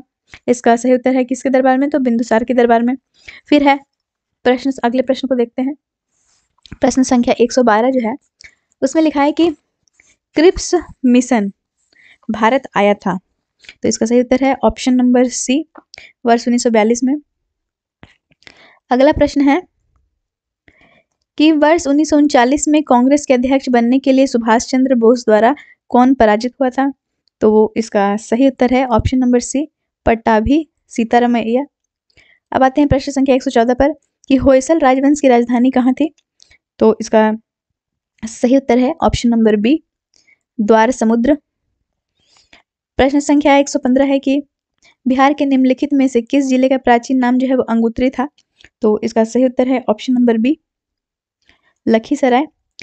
प्रश्न संख्या 116 है कि निम्नलिखित में से कौन वर्ष 1946 में भारत आए कैबिनेट मिशन का जो सदस्य नहीं था? ठीक है, तो नहीं था की बात हो रही है, तो कौन कौन थे? तो एवी अलेक्जेंडर भी थे और स्टेफोर्ड क्रिप्स भी थे, तो लॉर्ड वेवेल नहीं थे और विलियम वुड नहीं थे। ठीक है, इसलिए इसका सही उत्तर जो है वो ऑप्शन ई सही होगा। अब रॉबर्ट, प्रश्न देख लें कि रॉबर्ट क्लाइव द्वारा निम्नलिखित में से किसे बिहार का नायब दीवान जो है वो नियुक्त किया गया था? तो इसका सही उत्तर है ऑप्शन नंबर बी, सिताब राय। अब हम लोग आते हैं प्रश्न संख्या 118 पर कि वर्ष 1832 से 33 के भूमिज विद्रोह का जो है वो नेतृत्व किया था? तो इसका सही उत्तर है option number A, Ganga Narayan Singh ने। अब आते हैं प्रश्न संख्या 119 पर कि निम्नलिखित में से कौन पारिस्थितिक अनुक्रमण की प्रावस्था है? तो इसका सही उत्तर है ऑप्शन नंबर ई। ठीक है, पारिस्थितिक अनुक्रमण की प्रावस्था के बारे में बात हो रहा है, तो इसका सही उत्तर ऑप्शन ई है कि देखिए, आस्थापन है, न्यूडेशन है, स्पर्धा है और स्थिरीकरण के बारे में यहाँ पे बताया, मतलब लिखा हुआ है। तो स्थिरीकरण भी है और आस्थापन भी है और न्यूटेशन जिसको कि वनस्पति रहित भी बोलते हैं, ठीक है, तो वो भी है और स्पर्धा यानी कि कंपटीशन भी है, तो इसलिए इसका सही उत्तर होगा ऑप्शन नंबर ई, उपरोक्त में से एक से अधिक। फिर 120वें प्रश्न पर आते हैं कि बिहार की निम्नलिखित महिला स्वतंत्रता सेनानियों में से किसने भगत सिंह को दिए गए मृत्युदंड के विरुद्ध जो है आवाज उठाने के लिए लोगों को संगठित किया था? तो इसका सही उत्तर है ऑप्शन नंबर सी, कुसुम कुमारी देवी। प्रश्न संख्या 121 है कि राधा स्वामी मत का संस्थापक कौन था? इसका सही उत्तर है ऑप्शन नंबर सी, तुलसीराम। प्रश्न संख्या 122 है कि भारत के निम्नलिखित में से किस वायसराय के कार्यकाल के दौरान भारत की राजधानी कलकत्ता से दिल्ली जो है वो स्थानांतरित की गई थी? ठीक है, तो इसका सही उत्तर है option number B, Lord Hardinge. अब हम लोग आते हैं अगले प्रश्न पर कि प्रश्न संख्या 123 है कि बुर्जहोम और गुफकराल मुख्य रूप से किस काल से संबंधित है और संबंधित प्रमुख पुरातात्विक जो है वो स्थल है? तो इसका सही उत्तर है ऑप्शन नंबर सी, नवपाषाण काल। अब हम लोग आते हैं प्रश्न संख्या 124 पर कि निम्नलिखित में से किस वर्ष गांधी इरविन समझौते पर हस्ताक्षर किए थे? तो इसका सही उत्तर है ऑप्शन नंबर बी, 1931। प्रश्न संख्या 125 है कि रानी विक्टोरिया द्वारा कैसर ए हिंद की उपाधि ग्रहण करने के समय वायसराय जो है वो कौन था? तो इसका सही उत्तर है option number A, Lord Lytton. अब है प्रश्न संख्या 126 के निम्नलिखित में से किसने डिस्कवरी ऑफ इंडिया नामक जो है पुस्तक लिखी थी? तो इसका सही उत्तर है जवाहरलाल नेहरू। ठीक है, अब आते हैं अगले प्रश्न पर कि मौर्य प्रशासन में महिषा थी, क्या थी भाई? तो इसका सही उत्तर है मुख्य रानी थी। ठीक है, अब आते हैं प्रश्न संख्या 128 पर कि निम्नलिखित नवपाषाण स्थलों में से कौन सा जो है वो बिहार में स्थित है? तो इसका सही उत्तर है ऑप्शन नंबर डी, चिरांद। प्रश्न संख्या 129 है कि सिंधु घाटी सभ्यता का निम्नलिखित में से कौन सा स्थल जो है वो बिहार में स्थित है? तो इसका सही उत्तर है ऑप्शन नंबर ई। ठीक है, देखिए सिंधु घाटी सभ्यता में से कोई भी जो है बिहार में स्थित नहीं है, जो ऊपर में दिया हुआ है, रूपर, आमरी, रंगपुर या मेहरगढ़। ठीक है, अब हम लोग आते हैं प्रश्न संख्या 130 पर कि असहयोग आंदोलन के विषय में निम्नलिखित में से कौन सा जो है वो सही नहीं है? ठीक है, कौन सा जो है वो सही नहीं है? इसका सही उत्तर है ऑप्शन नंबर सी, जो जालियांवाला बाग हत्याकांड के कारण इसे निलंबित कर दिया गया था, ये जो है वो गलत है। और उसके बाद है कि Gandhi, option number question number 131 है कि गांधी जी निम्नलिखित में से किस समाचार पत्र पत्रिका से जो है वो नहीं जुड़े थे? तो इसका सही उत्तर है युगांतर से जो है वो नहीं जुड़े हुए थे। ठीक है, और ये जो है वो साप्ताहिक पत्रिका थी और इसे जो है वो भूपेंद्र नाथ दत्त और बारिंद्र कुमार घोष द्वारा प्रकाशित किया गया था। ठीक है, अब हम लोग आते हैं प्रश्न संख्या 132 पर कि अमृतसर अधिवेशन 1919 में भारतीय राष्ट्रीय कांग्रेस के प्रस्ताव के अनुसार महात्मा गांधी कांग्रेस के नए संविधान के लेखक थे। निम्नलिखित में से किसे महात्मा गांधी के साथ सहयोग करने हेतु जो है वो चुना गया था? तो इसका सही उत्तर जो होगा वो है विकल्प ई। ठीक है, तो एनसी केलकर और आईबी सेन, तिलक और दास जो है वो गांधी जी के साथ सहयोग के लिए जो है वो चुने गए थे, तो इसलिए ऑप्शन नंबर जो ई है वो सही है। अब आते हैं प्रश्न संख्या 133 पर कि राजधानी और महाजनपद का निम्नलिखित में से कौन सा युग्म जो है वो सही सुमेलित नहीं है? तो महाजनपद की राजधानी मतलब वो हम लोग देख लेते हैं कि महाजनपद और उसकी राजधानी जो है वो सही है कि नहीं। तो वज्जी जो है वो वैशाली का है, ठीक है। अंग जो है वो चंपा है, ठीक है। चेदी है जो सुक्तिमती, ठीक है। सूरसेन जो है वो मथुरा, तो यह भी सही है। तो जो सारा विकल्प है वो क्या है, वो सही है। तो कह रहे हैं कि सही सुमेलित है, तो इसका सही उत्तर है ऑप्शन नंबर ई, क्योंकि वो चार ऑप्शन जो है वो क्या है, करेक्ट है, ठीक है। अब हम लोग आते हैं प्रश्न संख्या 134 पर कि निम्नलिखित में से कौन सा राज्य बुद्ध के जीवन से संबंधित नहीं है, ठीक है। तो मल है, गांधार है, ऑप्शन में कौशल है और मगध है। तो इसका सही उत्तर जो है वो गांधार होगा। गांधार जो है वो संबंधित नहीं है। अब हम लोग आते हैं प्रश्न संख्या 135 पर कि कर्पूर मंजरी। आई नो कि सेशन थोड़ा लंबा हो रहा है, लेकिन जो 150 क्वेश्चंस जो है वो हम लोगों को कंप्लीट करने हैं, तो पूरा वीडियो आप ध्यान से देखें। कर्पूर मंजरी की रचना जो है वो निम्नलिखित में से किसने की थी, तो इसका सही उत्तर है ऑप्शन नंबर डी, राजशेखर। फिर है ऑप्शन, प्रश्न है कि निम्नलिखित में से कौन सा अधिनियम जो है अपने पारित होने के वर्ष के साथ जो है वो सही सम्मिलित नहीं है। इसका सही उत्तर option number D, Pitt's India अधिनियम जो है वो ये जो है वो सही सम्मिलित नहीं है। 1784 में हुआ था, यहाँ 1772 दे दिया है। बाकी जो है वो सारे सही हैं, बाकी का डाटा जो है सही दिया हुआ है। अब है प्रश्न संख्या 137 पर आते हैं कि निम्नलिखित में से कौन सा ब्रिटिश भारत के गवर्नर जनरलों का जो है वो सही कालानुक्रमिक क्रम है, ठीक है। तो इसका सही ऑप्शन होगा ए, वारेन हेस्टिंग, फिर लॉर्ड मेटका, फिर लॉर्ड डलहौजी, फिर लॉर्ड कैनिंग, ठीक है। अब हम लोग अगले प्रश्न पर आते हैं कि सैडलर आयोग का जो गठन है वो कब किया गया था। तो इसका सही उत्तर है ऑप्शन नंबर सी, 1917। प्रश्न संख्या 139 है कि भारत के निम्नलिखित में से किस जिले में बख्तियार खान का जो है वो मकबरा स्थित है। तो इसका सही उत्तर है ऑप्शन नंबर सी, कैमूर।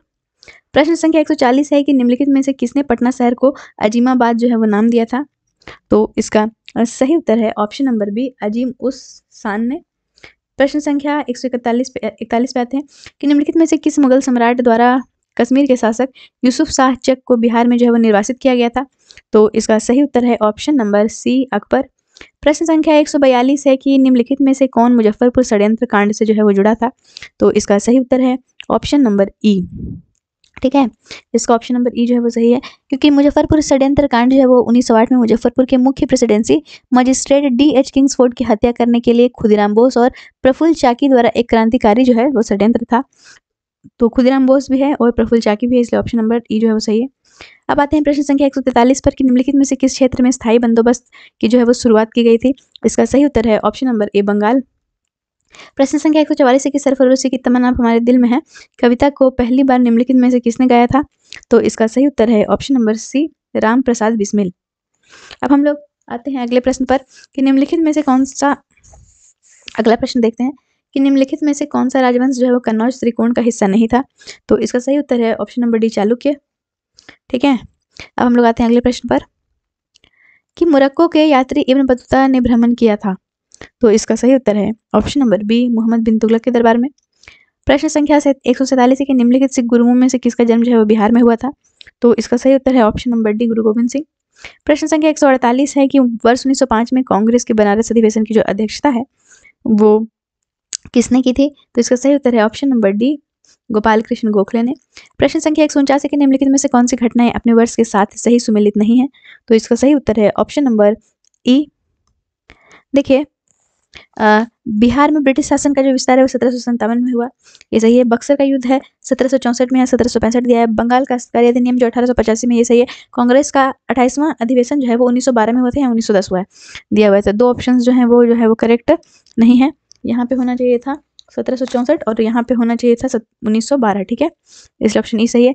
फिर आज का आखिरी प्रश्न है कि चेरो विद्रोह हुआ, ठीक है। तो इसका सही उत्तर है कि सरदार भूषण सिंह के नेतृत्व में हुआ था। मुझे आशा है कि आपको यह वीडियो ज़रूर पसंद आया होगा। मैं आगे भी सारे मॉडल टेस्ट पेपर्स करवाते रहूँगी।